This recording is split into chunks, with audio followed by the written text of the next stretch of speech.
tema da nossa aula de hoje é a mediação de conflito 2, a mediação de conflitos na comunidade. Mas antes que eu entre dentro de uma perspectiva mais prática, mais operacional, é importante a gente retomar alguns aspectos que ficaram da aula anterior, lembrando do papel do mediador de conflitos, né? Para que ele possa encontrar aí a resolução de um conflito na comunidade.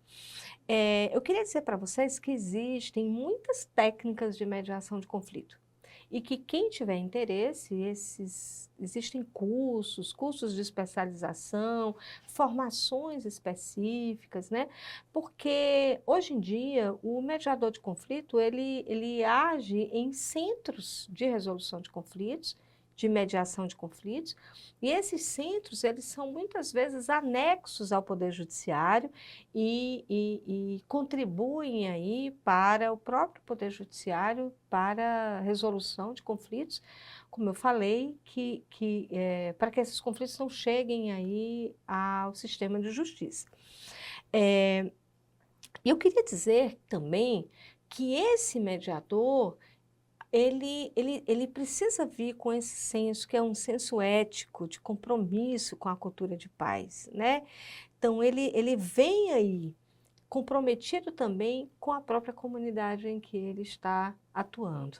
Por isso que a mediação comunitária, de conflitos dentro da comunidade, ela é uma importante ferramenta de pacificação social, né, capaz de gerar processos de educação para os valores coletivos, proporcionando conhecimento da realidade e fazendo com que a comunidade entenda suas próprias potencialidades. Então, quando a gente traz a mediação para dentro dos conflitos comunitários e contribui aí para que esse conflito não vire violência, né? Esse mediador, ele é uma pessoa comprometida com a paz. Ele tem um senso ético de valorização da vida humana, um compromisso ético de valorização com a participação, com o protagonismo das pessoas para a resolução dos seus problemas. Então, ele não pode ser um conselheiro. Um mediador, ele não é um conselheiro, ele não vai chegar na casa de uma pessoa ou dentro de uma reunião de mediação comunitária pensando em dar conselhos.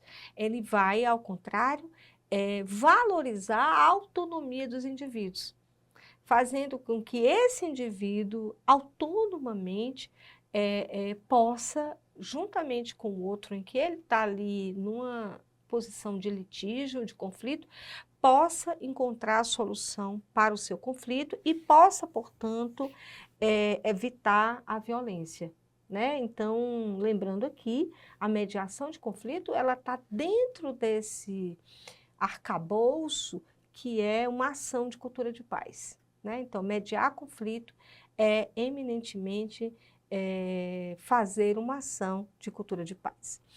Bom, então, voltando ao mediador, né? Ele tem que pensar em 3 perspectivas, né? A educação para os direitos da comunidade, a própria mediação do conflito em si e a animação das redes na comunidade. Então, ela precisa ter uma ação que a gente pode chamar de emancipatória. O que é uma ação emancipatória? É fazer com que haja a inclusão daqueles que não têm acesso à justiça e que poderiam esperar anos ali na justiça, ou não acreditam na justiça, ou não têm como ir ao sistema judiciário, para que eles possam ter a resolução do seu conflito e que possa alcançar a justiça. Então, a gente vai entender aí uma perspectiva da justiça como um modo mais amplo, e não a justiça apenas do sistema judiciário, mas a justiça como sendo um componente daquilo que é o equilíbrio entre as relações, né? Pensando a justiça agora aqui filosoficamente, né? Daquilo que é justo, daquilo que é certo, daquilo que é correto e daquilo que compõe uma espécie de equilíbrio aí dentro das relações humanas. Então, quando o mediador age e evita o conflito maior, ele passa a desjudicializar a vida. E aí eu vou colocar o termo desjudicializar, entre aspas, porque assim, você resolve ali dentro da esfera das relações sociais. E aí esse conflito não vai parar na justiça, tá?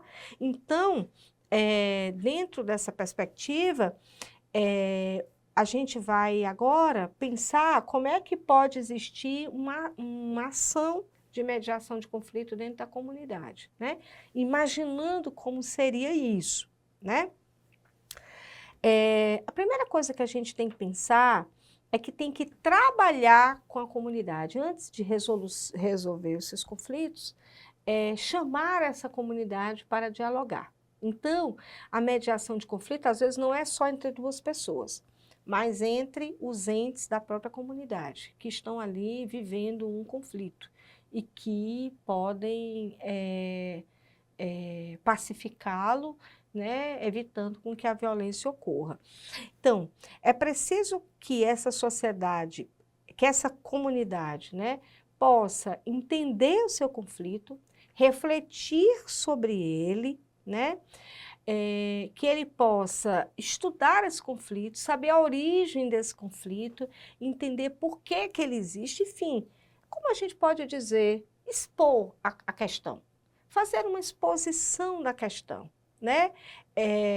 E expondo essa questão, é importante que ele entre em contato com isso. Isto é, não escamotear, não botar debaixo do tapete. Isto é, não evitar.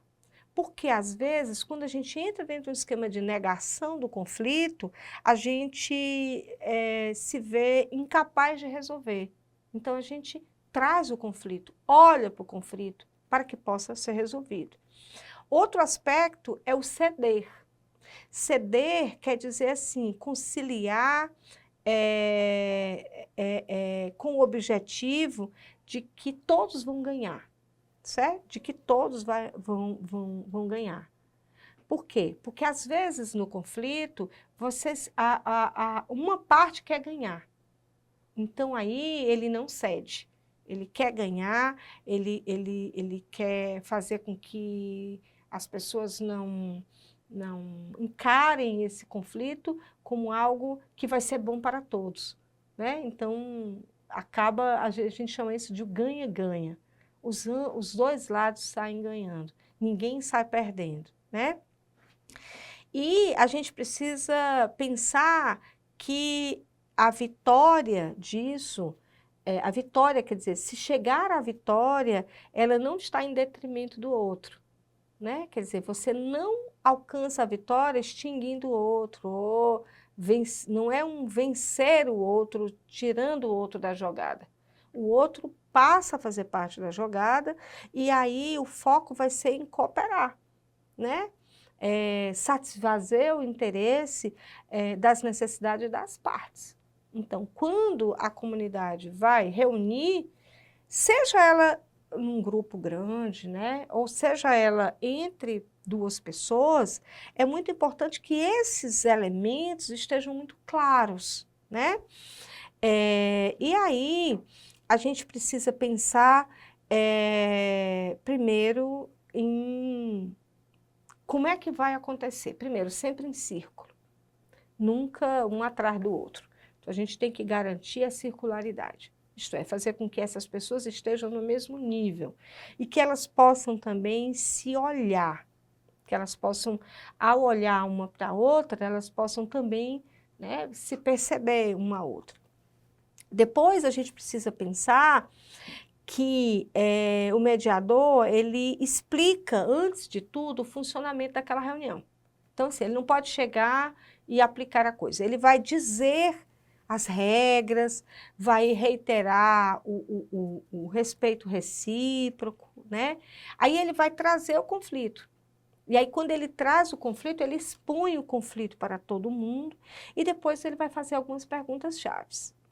Nessa pergunta, ele vai dizer qual é a minha responsabilidade para que essa situação esteja dessa forma, né? Então, é muito importante que cada pessoa entenda qual é o seu papel dentro desse conflito.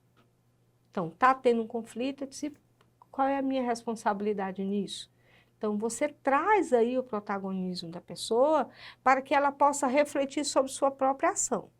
Depois, uma outra pergunta que pode ser feita é: o que posso fazer para superar o conflito? Né? O que eu posso fazer de diferente do que eu estou fazendo agora? Então, o que eu posso fazer de diferente? E aí, essa é uma pergunta que vai fazer as pessoas pensarem, elas vão imaginar uma situação diferente, e aí, nesse exercício de imaginação, eles vão pactuar um acordo. Então, nesse pacto desse acordo, seja ele feito entre uma comunidade inteira ou feito entre duas pessoas, eles vão imaginar, e aí, nós vamos fazer um acordo. Esse acordo, que é um acordo informal, obviamente, ele não é um acordo que vai para a justiça, ele não precisa ser assinado, né? Mas ele é um acordo em que as pessoas dão a sua palavra para que esse acordo possa acontecer. Em alguns momentos, principalmente nos centros de mediação, né, dentro de uma mediação mais formal, elas celebram esse acordo e elas assinam esse acordo. Mas em outra, na mediação comunitária, isso pode ser escrito sem um apelo burocrático, sem um apelo formal. Mas há um compromisso das pessoas em celebrar esse acordo. Então, a mediação comunitária, ela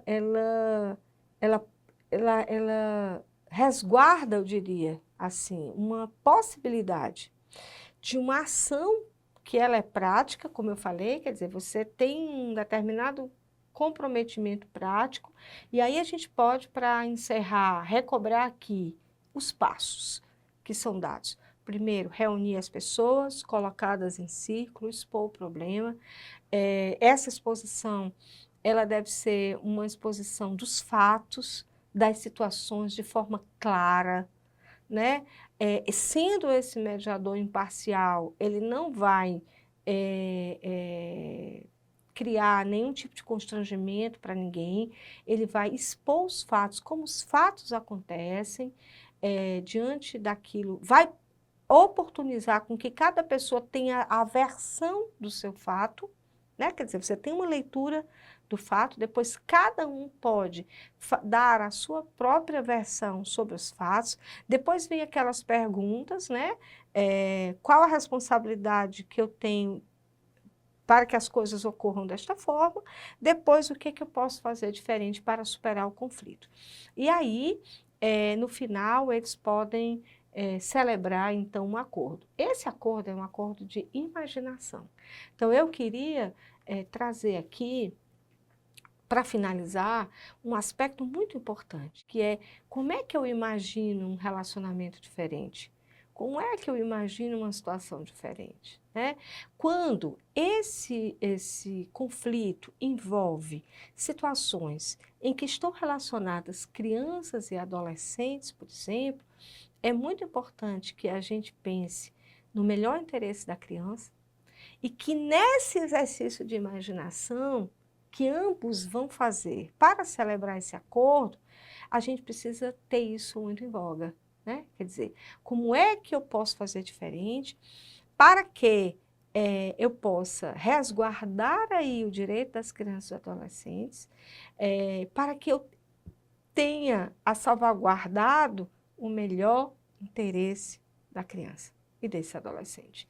Então, eu saio do meu próprio interesse individual para que a gente possa pensar no interesse da criança e do adolescente. Quando o fato envolve a própria comunidade, sair do meu próprio interesse individual para um interesse comum e para o bem comum. Então, esse a estratégia. É fazer as pessoas pensarem no bem comum. É fazer as pessoas pensarem no melhor interesse da criança. É fazer as pessoas começarem a pensar sobre a comunidade e como é que a vida comunitária pode se tornar melhor. Então, eu desejo a todos que nesse breve exercício vocês possam também, quem tiver interesse, chegar mais além, né? Ler para isso. Existem uma gama de autores e de manuais sobre mediação de conflito. Existem cursos específicos para isso e quem tiver interesse pode sim se tornar um mediador de conflito e vai vir muito a colaborar para a cultura de paz.